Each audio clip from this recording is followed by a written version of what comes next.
오늘은 위클리 이상한 스포츠 뉴스를 준비했는데요. 2027 KBO 신인 드래프트에 대한 이야기를 해보려고 합니다.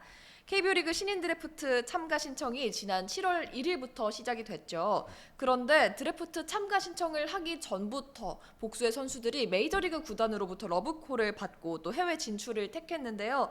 그래도 전체 1순위죠. 고교 최대어로 불리는 하현승 선수가 KBO 리그에서 커리어를 시작하기로 결정을 내렸습니다. 그래서 이 하현승 선수를 향한 메이저리그 구단들의 열기가 얼마나 뜨거웠는지, 그리고 하현승 선수는 왜 KBO 리그 잔류를 선택했는지 오늘 스포티비 뉴스 박승환 기자와 이야기 나눠보겠습니다. 안녕하세요. 네, 안녕하세요. 스포티비 뉴스 박승환입니다. 그간 어떻게 좀 지내셨나요? 그냥 계속 KBO 리그 취재하고 그렇게 다니고 있는 것 같습니다. 그러시다 보면 이 하현승 선수의 행보가 조금 더 신기하고 또 관심이 가실 것 같은데, 이제 신인 드래프트가 2달 앞으로 다가왔잖아요. 좀 어떻게 바라보고 계신가요?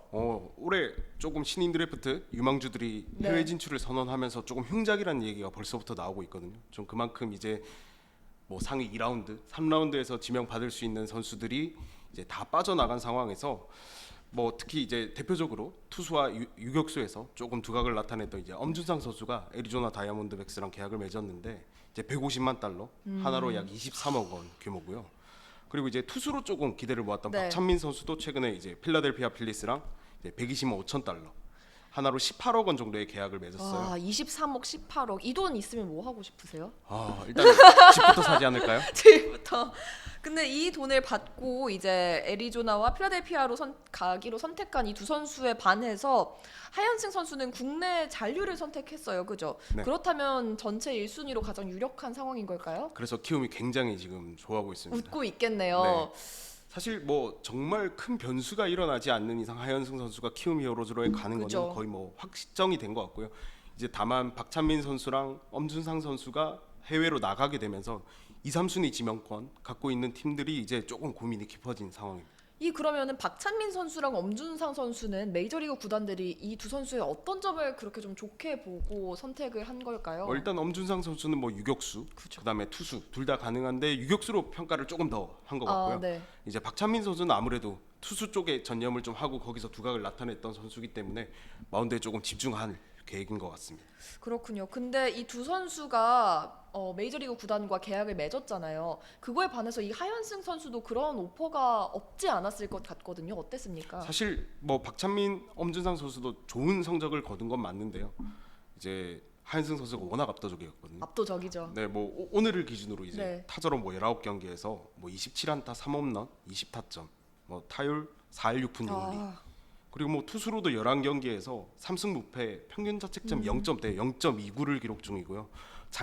하현승 선수가 작년에 150km를 한 번도 못 던져서 네. 조금 스트레스를 받아 했는데 전국체전 이제 마지막 네. 대회죠. 마지막 대회에서 150km를 넘기면서 벽을 깼다라는 평가들이 좀 많이 뒤따랐고요. 눈도장을 딱 찍었겠네요, 그때. 근데 하현승 선수가 좀 아쉬워했던 거는 전국체전이 TV 중계가 있었던 상황이 아니라서 취재진도 없고 TV 중계도 없어서 거기에 조금 스트레스를 받아 했는데 네. 그래도 이제 뭐 연락이 닿은 좀 매체들이랑 인터뷰도 하면서 공식적으로 좀 150km가 인정돼서 그 부분은 조금 스트레스를 덜어낸 이 느낌이더라고요. 캐스터가 샤우팅을 해주는 것과 안 해주는 것과 또 기사 쫙 나는 것과 안 나는 거 차이가 있죠. 있잖아요. 네. 그래가지고 뭐 많은 관심을 받았고요. 네. 좀 지금은 보도가 많이 이루어졌지만 이제 메이저리그 최고 명문 구단 뉴욕 양키스가 하현승 선수한테 정말 적극적으로 뉴욕 양키스가요. 어떻게 좀 구애를 했나요? 양키스 스카우트가 이제 국내에 머무르고 있는 스카우트가 다른 타팀 스카우트들한테 하현승은 우리가 데려갈 테니 건드리지 마라. 속된 말로 찜했다 이거네요. 네, 침 발랐다? 그런 정도로 표현을 했고요. 사실 메이저리그 구단들이 이제 국제 아마추어 선수들과 계약을 할 때 네. 사용할 수 있는 금액이 정해져 있어요.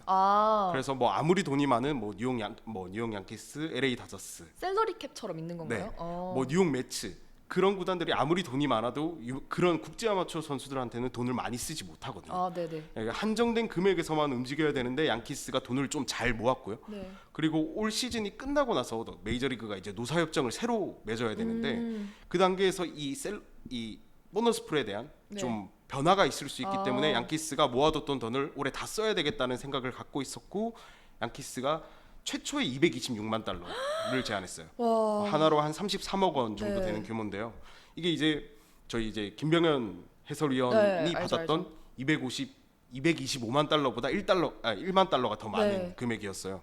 그런데 제가 최초에 접했던 금액은 사실 250만 달러였어요. 250만 달러. 네, 최초에 양키스가 226만 달러가 아니고 250만 네. 달러를 제안을 했다라고 들었는데 하현승 선수가 SNS로 이제 국내에서 먼저 커리어를 시작하겠다라고 네. 얘기를 하니까 오히려 더 양키스가 적극적으로 이걸 움직였어요. 올린 거네요. 네. 이 돈 받고도 안 와? 약간 이런 건가요? 그런 것도 있고 당시에 아시안 게임 명단 네. 발표가 있으면서 하현승 선수가 조금 아시안 게임에 대한 기대감이 분명히 있었겠죠. 근데 있었겠죠. 이번 아시안 게임에는 아마추어 선수를 뽑지 않기로 결정하면서 그래서 양키스가 이러면 우리가 해볼 수 있겠다 아, 해가지고 300만 달러까지 올린 거예요. 300만 달러. 45억 원 정도 되는 돈이네요. 지금 뭐 금액이 왔다 갔다 하는데 네. 정말 많은 금액이. 근데 이렇게 양키스가 하현승 선수에게 공을 들일 정도면 다른 구단에서도 분명 컨택이 있었을 것 같거든요.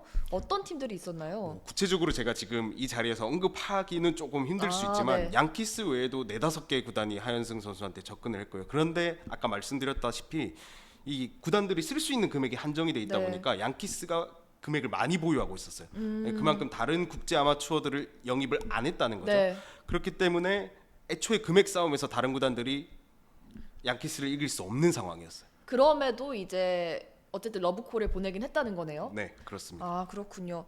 근데 이 45억이라는 돈이 사실 정말 달콤할 수밖에 없는 돈이잖아요. 네. 이걸 뿌리치고 하현승 선수가 KBO 리그에 잔류했다는 게 어떤 의미로 좀 볼 수 있을까요? 사실 300만 달러 규모는 뭐 국제 아마추어 계약을 맺고 메이저리그로 간 선수들 중에서도 거의 최상위권에 속하거든요. 네. 뭐 물론 이 금액보다 훨씬 더 많이 받은 선수들도 있고 뭐 여기보다 더 못 받았지만 성공한 사례도 많지만 그만큼 하현승 선수의 좀 잠재력을 높이 평가했고요. 뭐 하현승 선수도 물론 고민이 없었던 건 아니에요. 그런데 이제 아버지랑 이제 부산고 박기영 감독님이랑 네. 조금 상의를 길게 했고 그 결과 이제 본인은 조금 KBO 리그에서 시작하는 게 조금 더 낫겠다라고 네. 판단을 한 것 같아요. 그렇게 KBO 리그에서 시작을 하고 그러면 나중에 추후에 메이저리그로 다시 좀 진출을 노리는 이런 루트를 생각을 하고 있는 걸까요? 네, 그렇습니다. 이제 뭐 이거 방송을 준비한다고 이제 하현승 선수랑 통화도 조금 했는데요. 아, 진짜요? 하현승 선수가 이제 얘기하기로는 KBO 리그에서 좀 성공을 하고 나중에 미국으로 가겠다. 뭐 그렇다고 뭐 좋은 조건을 제시해준 네. 이제 미국 구단들에겐 너무 감사하지만 한국에서도 배울 게 충분히 많다고 생각을 그죠. 했다고 했고요. 그리고 한국에서 잘하고 미국에 가는 것이 지금은 첫 번째 목표라고 얘기를 하면서 사실 지금 300만 달러를 받을 수 있지만 포스팅으로 갔을 때 더 많은 금액을 받을 그렇죠. 수 있기 충분히 때문에 그럴 수 있죠. 네, 7년 뒤를 좀 보겠다. 그래서 아. 본인은 오히려 좀 한국 KBO 리그 잔류하는 선택 자체가 그렇게 어렵지는 않았다고 얘기를 했습니다. 말씀을 들어보시니까 이 엄준상 선수나 박찬민 선수처럼 고교 졸업하고 바로 메이저리그에 가는 것도 좋은 선택이지만 하현승 선수처럼 KBO 리그에서 좀 7년 동안 좋은 성적을 쌓고 또 만든 다음에 다시 메이저리그를 갈 때는 약간 소위 말하는 스타 대접 받을 수 있는 거잖아요. 그렇죠. 그것도 좋은 선택이라는 생각이 드는데 좀 뭐 어떻게 사실 보세요? 찬반론이 워낙 네. 많은 사안인데 사실 막상 가서 성공한 선수 사례를 꼽으라고 한다면 네. 대표적으로 추신수 그렇죠. 지금 SSG 보자 말고는 딱히 떠오르는 선수가 없거든요. 그래도 이 선수들은 어쨌든 목표를 갖고 가는 거기 네. 때문에 거기에 맞는 노력들을 할 텐데 그래도 KBO 리그를 통해서 좀 어느 정도 기량을 갈고 닦고 만들어진 상태에서 가서 성공하는 사례가 더 많은 건 맞는 것 같습니다.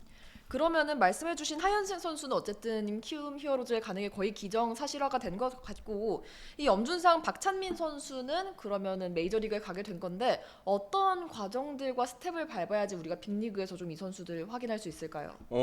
바로 미국으로 진출한 선수들은 일단 루키리그에 네. 배정이 되거든요. 그러면 이제 루키리그에서 어느 정도 성과를 내야 단계별로 올라가는 상황인데 제가 예전에 배지환 선수랑 조금 가깝게 지냈어서 네. 그 과정들을 들어보니까 일단 루키리그 싱글-A, 상위 싱글-A까지 이 세 단계에서 성과를 내지 못하고 떨어지는 선수들이 굉장히 많다고요. 아, 그리고 더블A로 본격 승격이 됐을 때부터가 시작이라고 네. 하더라고요. 아, 메이저리그 구단들이 본격적으로 각을 잡고 키운다라고 표현을 하죠. 그런 선수들은 더블A부터 시작을 한대요. 네. 아, 그리고 더블A에 오래 있다고 해서 조금 실망하지는 않는다고 하더라고요.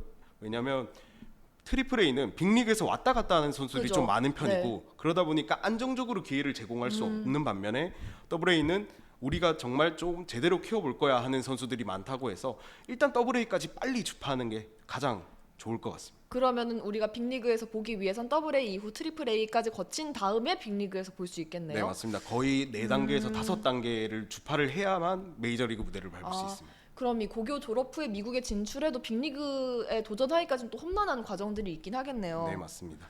그럼 좀 다른 이야기를 해볼까 하는데요. 드래프트가 지난 시즌 성적 역순으로 어쨌든 지명권을 갔잖아요. 네. 그러면 앞서 계속 말씀해주신 대로 하현승 선수는 키움 히어로즈에 가게 될 텐데 이에 대한 키움의 반응은 지금 좀 어떤 상태인가요? 제가 이제 국내에서 하현승 선수가 양키스한테 300만 달러 네. 제안을 받았다고 가장 먼저 보도를 했는데요.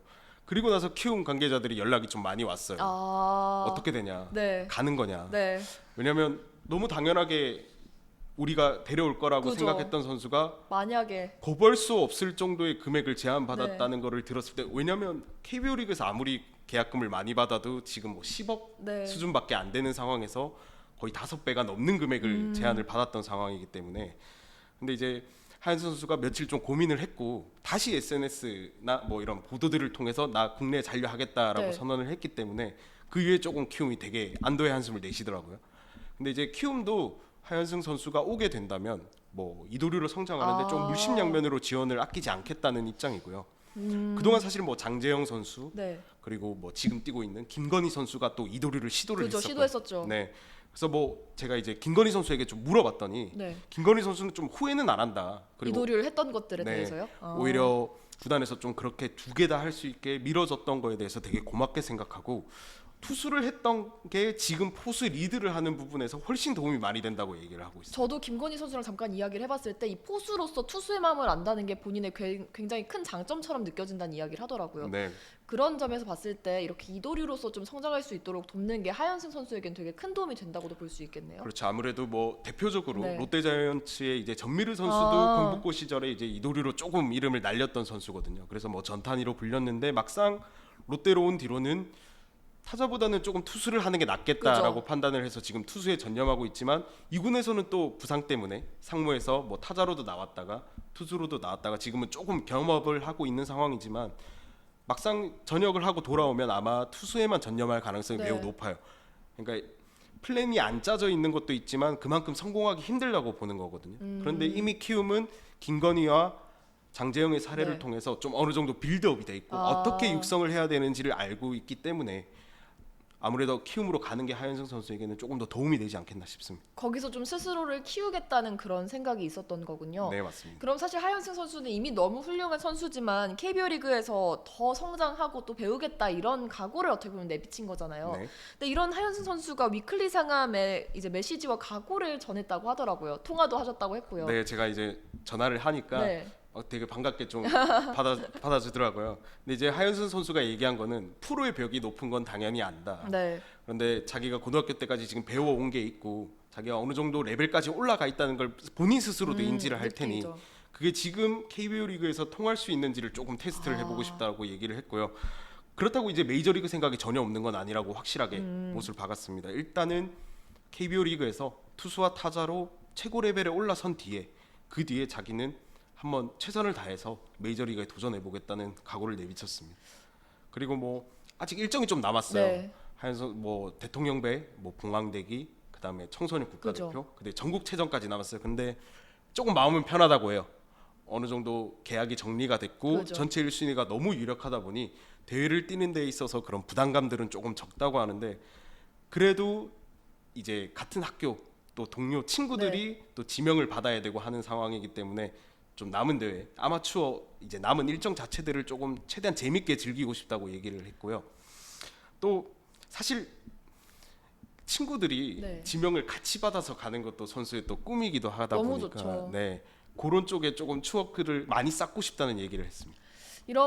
그럼 어떻게 보면 하현승 선수가 일단 본인의 이 복잡한 계약 문제가 어느 정도 정리되고 마음을 좀 정리했을 때 어떤 퍼포먼스가 나오는지를 좀 기대해 보는 것도 남은 대회들 보는데 묘미가 될 수 있겠네요. 네, 맞습니다. 근데 일단 그래도 가장 중요한 거는 뭐 지금의 당장의 퍼포먼스보다는 이제 어느 정도 진로가 네. 결정된 상황에서 부상을 안 당하는 게 그죠.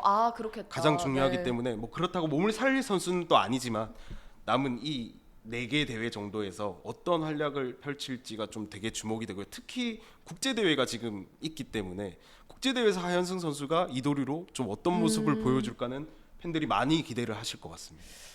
그렇다면 하현승 선수가 이도류에서 하나의 포지션을 좀 선택할 가능성은 적다고 보시나요? 이 메이저리그 경우에는 오타니 선수가 진출하고 네. 나서 오타니 룰이 개정이 됐거든요. 아, 예를 들면 야수로 출전하지 않더라도 지명 타자로 출전이 가능하고 평일에는 아, 네. 선발 투수로 던지다가 마운드를 내려왔을 때는 지명 타자로 계속 출전하게 할 수 있는 제도예요.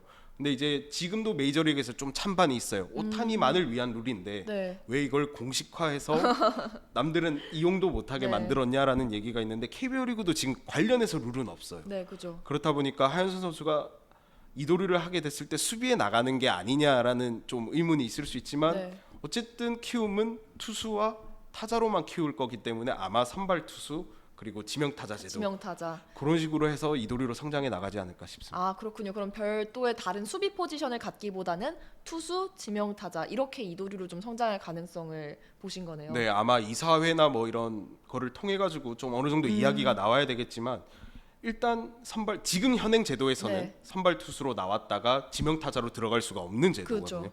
그러다 보니까 하현수 선수가 좀 완전 이도류라고 해야 되죠. 네. 실제 이도류로 뛰는 모습을 지금 당장은 보기가 어려울 수 있지만 뭐 하현수 선수가 투수로 등판하지 않는 날은 네. 타자로 나와서 활약하고 나머지 경기는 또 선발로 나오고 하는 모습을 좀 볼 수 있지 않을까 싶습니다. 그런데 사실 선발 투수들은 이 로테이션이라는 걸 소화해야 되잖아요. 네. 근데 이렇게 중간중간 지명 타자로서 경기를 뛰는 게 선발 투수의 체력 안배 문제는 좀 영향이 없을까요? 제가 관련해서 하현수 선수에게 조금 물어봤거든요. 네. 아무래도 타자 투수랑은 조금 다른 루틴들을 그러니까요. 소화해야 되고 루틴도 두 가지를 다 소화를 해야 되기 그러니까요. 때문에 체력적인 부담이 없냐고 물어보니까 지금까지 해왔기 때문에 어느 정도 조금 아. 체계가 잡혀 있다고 본인이 얘기를 했고 또 물론 프로에 들어오면 운동량이 많아지기 때문에 그렇죠. 거기에 대한 좀 부침은 있을 수 있거든요. 그런데 하현수 선수 일단 자신감만큼은 지금은 하늘을 찌르고 있는 것 하늘을 같습니다. 찌르고 있군요. 네. 그렇다니까 정말 다행인데 그렇다면 이런 하현승 선수가 키움 히어로즈에 지명이 된다면 나머지 9개 구단은 어떤 선수들을 좀 유력한 1순위 후보로 보고 있는지 1라운드 후보로 보고 있는지 궁금한데요. 지금 하현수 선수가 어쨌든 전체 1순위고요. 최근에 네. 이제 박지우 선수가 또 안 나간다고 했고 그렇죠. 김지우 선수가 안 나간다고 네. 했고 그러다 보니까 조금 최대어라고 불리는 선수들이 많이 빠졌어요. 네. 그러다 보니 자연스럽게 메이저리그에서 돌아온 최지만 선수 아. 쪽으로 조금 시선이 많이 가는 것 같고 지금 아마 아직 구단이 구체적인 회의를 했을 시기는 아니에요. 아직은요. 네, 8월 하순 정도가 돼야 본격적으로 우리가 몇 라운드에서 어떤 선수를 뽑고 이 선수가 빠졌을 때 우린 대체 방안으로 누구를 네. 보자라는 그 계획을 짜는 시기인데 아직은 그 정도 상황은 아니다 보니까 지금은 유망주들이 너무 많이 빠졌고 네. 그래서 상위 라운드부터 다시 재정립이 될 가능성이 매우 높아요. 올해 유독 좀 상위 라운드 선수들이 많이 빠졌다라는 느낌이 들거든요. 네. 이럴 땐 좀 구단들이 어떤 움직임을 갖나요? 그래서 구단들은 사실 하위 라운드는 조금 비슷하거든요. 네, 중위에서 내려오는 순간부터는 거의 비슷해요. 기량이 너무 비슷하다 보니까 구단의 취향에 맞게 네. 보통 선택을 많이 해요. 뭐 한 끗 차이죠. 그죠. 실력이 조금 떨어진다고 하더라도 운동신경이 더 좋다. 아니면 조금 더 센스가 있다. 네. 뭐 BQ가 좋다. 이런 쪽으로 좀 밸런스를 많이 맞춰가고요. 그래도 상위 라운드는 어느 정도 그래도 정해져 있기 때문에 가장 조금 상대 팀들이 가져갈 만한 픽을 우리가 스틸 픽이라고 하죠. 그죠. 먼저 가져온다라는 아. 개념의 드래프트를 좀 많이 할 수 있습니다. 그렇군요. 이렇게 지금까지 27년도 KBO 리그 드래프트 전망 그리고 전체 1순위로 또 뽑힐 예정인 하현승 선수에 대한 이야기를 나눠 봤는데 하현승 선수가 내년 한국 프로야구에서 어떤 활약을 좀 펼치게 될지 또 어떤 새 얼굴들이 깜짝 활약을 펼치게 될지 저도 너무 기대가 되는데요. 아마 많은 팬들이 지금 네. 기대하고 있지 않을까 싶어요. 박수영 기자 오늘 말씀 너무 감사합니다. 네, 감사합니다. 네, 이렇게 오늘 준비한 소식은 여기까지입니다. 다음 주 위클리 상암도 많은 기대 부탁드릴게요. 그럼 안녕.